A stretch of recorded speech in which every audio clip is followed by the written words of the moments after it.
Buenos días, continuamos en la sala 5 con una segunda presentación en la que vamos a hacer un poco la recopilación, el balance de la segunda práctica que os queríamos presentar. El título es El cálculo de proximidad de equipamientos a través de análisis de redes. Nos la va a presentar Andrés Roca Medina, que es grado en Geografía y Ordenación del Territorio por la Universidad Autónoma de Madrid y actualmente está como ayudante de prácticas, y está con nosotros por haber cursado el máster en Tecnologías de la Información Geográfica de la Universidad Complutense. La presentación va a durar 20 minutos, vamos a dejar un turno de 5 minutos para preguntas o inquietudes que podáis tener. Y simplemente yo, por introducir un poco la presentación, quería comentar que bueno, el cálculo de la proximidad es una tarea recurrente en el ámbito de la planificación y de la ordenación. En el Ayuntamiento de Madrid, al ser responsable de muchos de los equipamientos públicos que se ofrecen a la ciudadanía, es muy relevante saber si su localización responde y su densificación responde a las necesidades de la población, y constantemente es necesario evaluar y reevaluar la ubicación de estos equipamientos y su accesibilidad por parte a la población. En este caso, el reto que se nos planteaba por parte de la Dirección General es hacer una evaluación del concepto de la ciudad de 15 minutos, en el que lo que se presenta como un estudio más amplio que será expuesto más adelante, pero sí queríamos en estas jornadas hacer una evaluación de cómo ha funcionado ese cálculo, con la metodología, qué metodología se ha utilizado, y bueno, pues que Andrés os comentase cuál ha sido su experiencia y los resultados que ha tenido. Muchas gracias, Andrés, y adelante. Eso es, el audio. Ahora, muchas gracias por la presentación. Voy a compartir la pantalla para la presentación. Si todo funciona. No sé si está todo correcto. Sí, te estamos viendo ya. Vale, perfecto. Pues nada, es un poco lo que ha comentado Carlos. Yo empecé las prácticas con un proyecto que se refería a lo que es el Madrid de los 15 minutos, y básicamente se trata de evaluar, de establecer el estado de la cuestión de este modelo de ciudad, en el caso de Madrid, con el análisis de redes. La idea parte de los planteamientos de Jane Jacobs de los años 60 del año pasado, y ahora el máximo exponente es Carlos Moreno en París con Anne Hidalgo, y la implementación del modelo poco a poco. Y el objetivo principal es el conseguir ciudades en el presente y en el futuro que se ajusten mejor a las necesidades de los ciudadanos y que consigan reconciliarlo desde el punto de vista de reducir el protagonismo del vehículo privado, que desde esos años 40, 50, después de la Segunda Guerra Mundial, comienza a dominar la planificación urbana y la hace más hostil a los desplazamientos peatonales. Poco a poco, también con la zonificación de la ciudad, se reduce la mixtura de usos en los barrios y aumenta la movilidad obligada, todo este tipo de problemas que conllevan también un mayor coste para el ciudadano en términos de tiempo y de dinero, y una serie de problemas ambientales importantes. Hay 4 características definitorias que se han tenido en cuenta desde el planteamiento del Ayuntamiento de Madrid de este modelo de la ciudad de 15 minutos. La primera es la densidad, fundamentalmente demográfica, aunque evidentemente está relacionada a la densidad edificatoria. Y en trabajos de la Universidad Politécnica de Madrid se establece que el umbral mínimo para lograr una ciudad de 15 minutos es entre 100 y 300 habitantes por hectárea. Todo aquello que esté por debajo, simplemente por la configuración urbana resultante, sería inviable por economías de escala y también por la ingente inversión necesaria en dotaciones, equipamientos, servicios para lograr que se alcance ese umbral de 15 minutos de accesibilidad a los mismos. El segundo concepto importante es el de la proximidad, que es el que se va a evaluar en este trabajo. La idea es que cada ciudadano cuente desde su hogar con todos los equipamientos, dotaciones y servicios necesarios para la vida cotidiana urbana, pues equipamientos educativos, sanitarios, cultura, ocio, transportes. Todo eso se encuentre a menos de 15 minutos andando desde su lugar de residencia. Cabe señalar que estos 15 minutos andando también pueden ampliarse a través de desplazamientos con bicicleta, movilidad ciclista, y que puede considerarse también el transporte público, que contribuirían a ampliar esas áreas de influencia desde cada lugar de residencia. El tercer punto importante es el de la diversidad. Evidentemente, diversidad socioeconómica y cultural y todo este tipo de cosas, pero desde el punto de vista de la planificación urbana se refiere sobre todo a esa mixtura de usos que estábamos hablando, que sería necesaria para lograr el que el ciudadano tenga acceso a todos esos elementos dentro de ese radio de 15 minutos. En los modelos de la ciudad de 15 minutos de Carlos Moreno, lo llaman cronotopía, y la idea no es solo conseguir aprovechar cada metro cuadrado de superficie, sino que además aquí en los espacios sean multifuncionales. Es decir, si hay una escuela que tiene un horario lectivo de 9 a 5, que a partir de las 5 el área recreativa, la zona verde que esté dentro de esa escuela sea accesible por los ciudadanos. Lo mismo con las plazas. Conseguir una densidad de usos mayor y una diversidad de usos mayor con el espacio ya construido. El último elemento es la digitalización, en parte entendida desde el concepto de las smart cities, pero con un carácter menos agresivo y menos preponderante. La idea sería conseguir un gran impacto con una inversión relativamente baja, y también aprovechar los recursos como puedan ser las redes sociales o el teletrabajo para contribuir a esa idea de comunidad y de ciudad de los 15 minutos. Naturalmente, el trabajo de todos los elementos que se consideran en la proximidad sería el más difícil de lograr. Teniendo todo esto en cuenta, el objetivo del proyecto era el valorarle ese segundo elemento, ese segundo pilar de la proximidad en el municipio de Madrid. Entonces, para ello se estableció una serie de grandes categorías que querían evaluarse: las dotaciones, actividades económicas, espacio público y acceso al transporte público. Y la idea es conseguir valorar desde cada uno de los portales de la ciudad de Madrid de uso residencial, estos son 152.000 puntos, en qué medida se cumple ese criterio de la ciudad de 15 minutos. Pues en este caso, el ejemplo es: desde ese marcador rojo yo tengo acceso a todos los elementos que necesito en mi vida cotidiana. Los datos utilizados han sido básicamente 4. El primero son los números de policía, son puntos con coordenadas XY y un código único que se puede vincular a información adicional, como puede ser el padrón. Y estos provienen del Ayuntamiento de Madrid, igual que el censo de locales, que permite vincular esos portales a, pues, por ejemplo, los usos que tienen: comercio minorista, banca, etc. Adicionalmente, se utilizó el conjunto de datos GTFS del Consorcio Regional de Transportes de Madrid. Estos básicamente lo que tienen es almacenado la ubicación exacta de cada una de las paradas de transporte público de toda la Comunidad de Madrid, así como los servicios por día y por hora. No se utilizaron, como venía diciendo anteriormente, para el cálculo de las áreas de servicio, porque en este momento era un poco prematuro y se estimó mejor considerar solamente los desplazamientos peatonales, sino para el recuento de puntos y el descarte de aquellas paradas que no tenían servicio, que considerábamos no útiles en la valoración del índice. Por último, se acudió a la red viaria. El dataset de red de TomTom tiene varias ventajas respecto al disponible del Instituto Geográfico Nacional en abierto. El primero es la actualización. La red viaria que hemos estado utilizando es de diciembre del año pasado, es decir, tiene apenas 6 meses. El segundo es la clasificación de las vías, que permitía establecer con mucha más precisión restricciones, barreras, etc. Y el tercero es la consistencia topológica y el detalle en lo que es el trazado de la red, que permitía cálculos bastante más precisos que con la disponible en abierto. En cuanto a la metodología, pues, se trabajó íntegramente con sistemas de información geográfica. En primer lugar, se hizo una carga y un preprocesado de datos para asegurar la coherencia y la consistencia de la información con la que se estaba trabajando. En segundo lugar, se implementó la red y se configuró, se ajustó.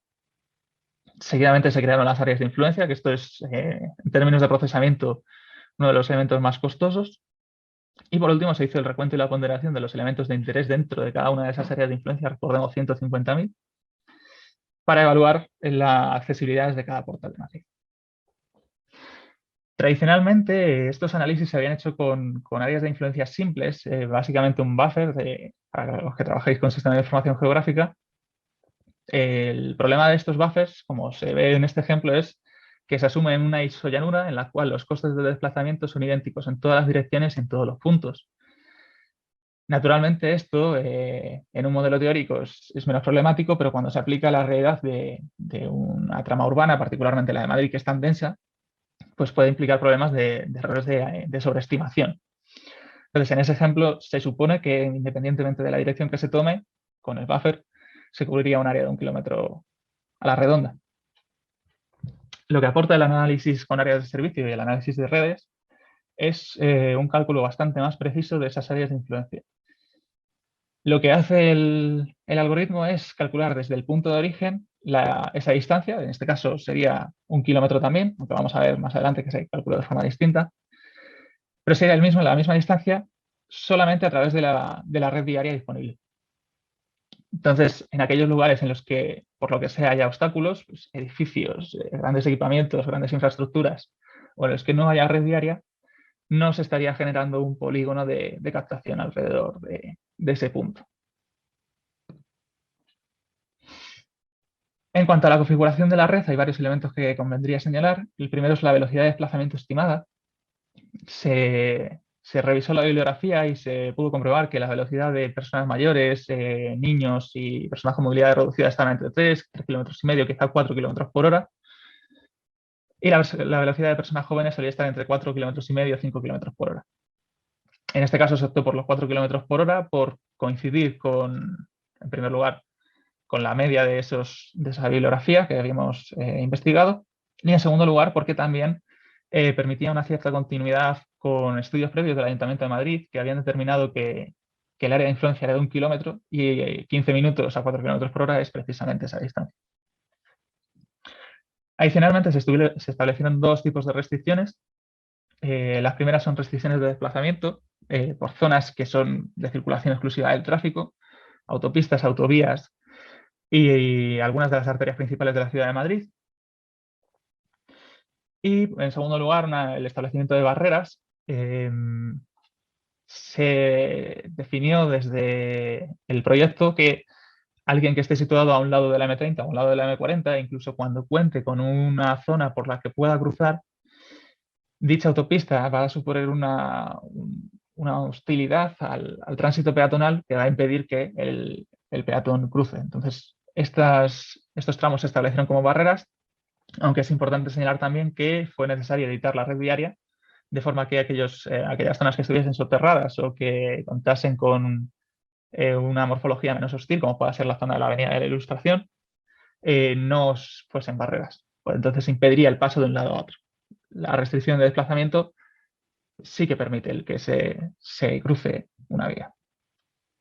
Por último, conviene señalar que la creación de las áreas de servicio por la que se optó fue la de la superposición para contar desde cada uno de los portales con el área completa de 15 minutos para establecer con precisión ese nivel de accesibilidad y no entrar en conflicto unas áreas de unos portales con otras.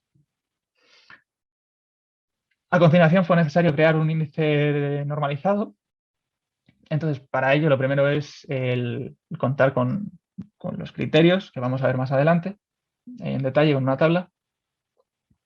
Y una vez se cuenta con ellos, unos valores que se utilizaron para ponderar hasta un tope de 100, que sería la mejor accesibilidad posible. Lo que se hace es un recuento de los elementos por cada una de las zonas de influencia. En este momento el cálculo se ha hecho con un recuento de tipo booleano, es decir, existe o no existe. En cuanto hay un punto de ese tipo de servicio, se daría la máxima ponderación, cuando no lo haya se daría una ponderación de 0. Probablemente esto se vaya a ajustar más adelante por algunos asuntos que vamos a comentar más adelante. Esta sería la tabla que se ha utilizado para las ponderaciones. Como veníamos diciendo, son esas grandes categorías de dotaciones, actividades económicas, espacio público y transporte público, que se subdividen en prestaciones más de grano más fino para lograr una mejor representatividad. Entonces hay dotaciones de tipo deportivo, educativo, sanitario, de bienestar social, cultural, religioso. Todos estos se han tenido en cuenta. La mayoría de ellos son puntos, aunque también hay áreas, básicamente las de espacio público se han tomado como áreas. Como se puede ver, el mayor peso es el de las dotaciones. Entonces, estos son los resultados. A la izquierda está el mapa a escala municipal. En él, básicamente, lo que se ha hecho es interpolar con el IDW. El Kriging se estimó que introduce una complejidad que tampoco repercutía de forma demasiado positiva en los resultados, porque se optó por el método más sencillo. Entonces, esto es una interpolación para lograr una superficie continua del índice que permita, de un vistazo y a escala del conjunto del municipio, observar aquellos puntos con mejor y peor accesibilidad según este índice que se ha generado. A la derecha, por el contrario, tenemos un plano, esta escala 1/10.000, en el que se puede hacer un zoom y ya se puede ver no solo esa capa interpolada, sino la valoración del índice en cada uno de los portales de la ciudad de Madrid. Entonces, el grado de detalle y de precisión que se ha alcanzado con este tipo de análisis es extraordinariamente alto. Desde el punto de vista de la evaluación del modelo, pues evidentemente cuenta con una resolución espacial brutal, 150.000 puntos para la ciudad de Madrid. Desde cada uno de ellos se ha calculado un área de influencia de 15 minutos y se ha hecho el recuento de un número de equipamientos y de elementos de la vida cotidiana que permite una representatividad y un entendimiento por parte del ciudadano bastante intuitivo. Es un modelo que, una vez se ha planteado, permite hacer ajustes de forma relativamente sencilla, aunque es cierto también que es bastante costoso en términos de procesamiento y de tiempo. Todos los cálculos se llevaron a cabo con un procesador i7 de 10ª generación, 32 GB de RAM y un SSD, y aún así lo que es simplemente la carga de puntos en el análisis de redes era 2 horas, la creación de las áreas de influencia era más de 3 horas, y cuando se empezaban a agregar los puntos por polígonos y las áreas por polígonos, pues podía estar entre 10 y 13 horas de procesamiento. Con todo es eso, lo que es el ajuste en sí del modelo es bastante sencillo.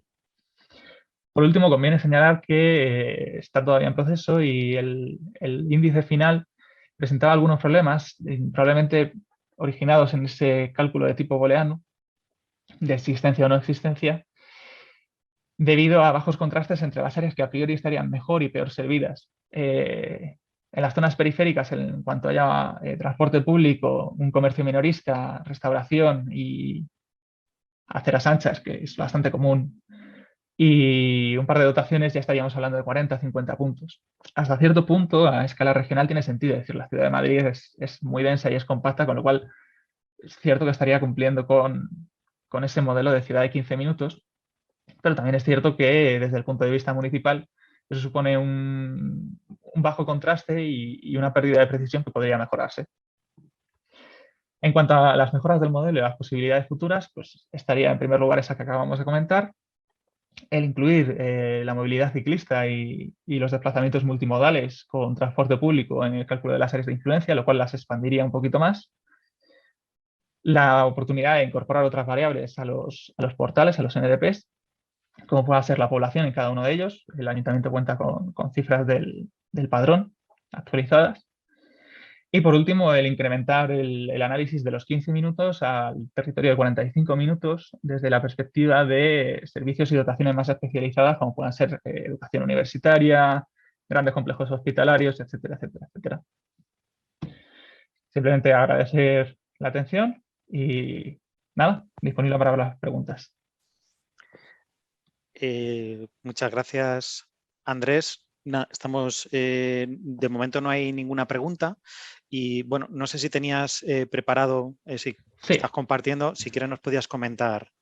Sí, esto todavía no está publicado como el visor del compañero anterior, porque el análisis ha sido bastante reciente, pero esto es un poco las capas que tenemos disponibles ahora mismo de resultados. Entonces, a escala de local, estaríamos trabajando con cada uno de los portales de Madrid. Tendríamos una tabla de atributos con las ponderaciones, esto ya serían las ponderaciones finales. Se pasó del recuento al a este valor con un pequeño script de Python que se aplicó desde la calculadora de campos en la tabla de atributos.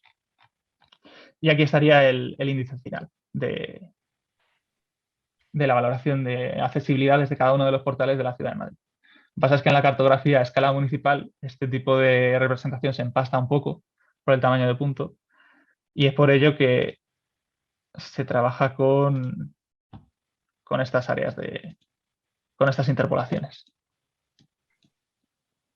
que se parten de esa capa de puntos con la que se ha trabajado. Y luego está la red diaria por encima. Poco más, por mi parte. Sí, bueno, yo quería aprovechar, todavía tenemos 4 minutos para preguntarte si crees que el enfoque que hemos tenido de hacer el análisis desde los NDPs hacia las dotaciones, si hubiera sido al revés, desde las dotaciones a los NDPs, ¿habría cambiado considerablemente la representación? O... El problema, es decir, al final por todos los caminos se puede llegar. El problema de ese tipo de cálculos es que de cara al procesamiento sería más complejo llegar al mismo punto y el punto al que se ha llegado es muy intuitivo para el ciudadano porque es de 0 a 100, yo donde vivo, cómo accesible es en el contexto de este modelo. Evidentemente, para asuntos temáticos, pues accesibilidad a servicios sanitarios. Es mejor hacer la accesibilidad desde el punto de partida de los centros de salud, hospitales, lo que sea. Pero cuando se está trabajando desde un punto de vista integrado, como es como es el de este modelo de la ciudad de 15 minutos, es bastante más interesante el utilizar las accesibilidades de los portales con el coste de procesamiento que ello conlleva también. Muy bien, pues y desde el punto de vista como experiencia con nosotros a la hora de realizar la práctica, la verdad es que ha sido todo fulgurante porque entraste como a finales de abril y a finales de marzo y has terminado a finales de abril.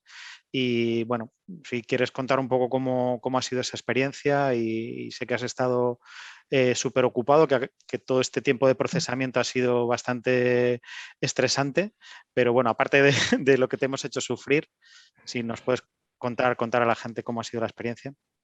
En general, muy bien. Sobre todo por mi parte, por el poder acceder a una serie de datos que de otra forma no es posible. El trabajar con los NDPs y la población es complicado. Se puede llegar a hacer si solicita la información y demás, pero es muy complicado desde fuera de la administración pública. Pero lo que es el acceso a la red diaria de TomTom sería imposible. En este caso hemos comentado que se han hecho simplemente desplazamientos peatonales, pero sería muy fácil implementar los desplazamientos ciclistas. La red cuenta con una categorización de los sentidos, velocidades, intensidades de tráfico. Está muy completa y también se podría trabajar en combinación con los datos GTFS de transporte público, que esos sí están en abierto. Pero claro, mejora mucho los resultados la red de TomTom. Perfecto, nada, pues nosotros al contrario, agradecerte todo el esfuerzo y los resultados que has obtenido y la verdad es que estamos muy contentos y sobre todo por esta vía de colaboración por la que apostamos con la universidad y con los estudiantes, porque aunque siempre parece como que la línea de aprovechamiento tiene que ser hacia un lado. Nosotros se supone que somos los tutores y vosotros venís a hacer la práctica, pero bueno, en casos como este ha sido recíproco el intercambio de información y nada, estamos muy contentos tanto por el proceso y por los resultados. Muchas gracias y nada, deciros al resto que contamos, bueno, espera que estoy mirando a ver que hay alguna intervención en el chat. Nada, nos preguntan que cuándo se prevé que pueda publicarse. Nada, lo contesto yo. Esto está dentro de un estudio más global que se está haciendo con la Dirección General de Estrategia y bueno, pues los resultados los comentaremos, se publicarán y serán accesibles desde el Geoportal con herramientas web para poderlo consultar.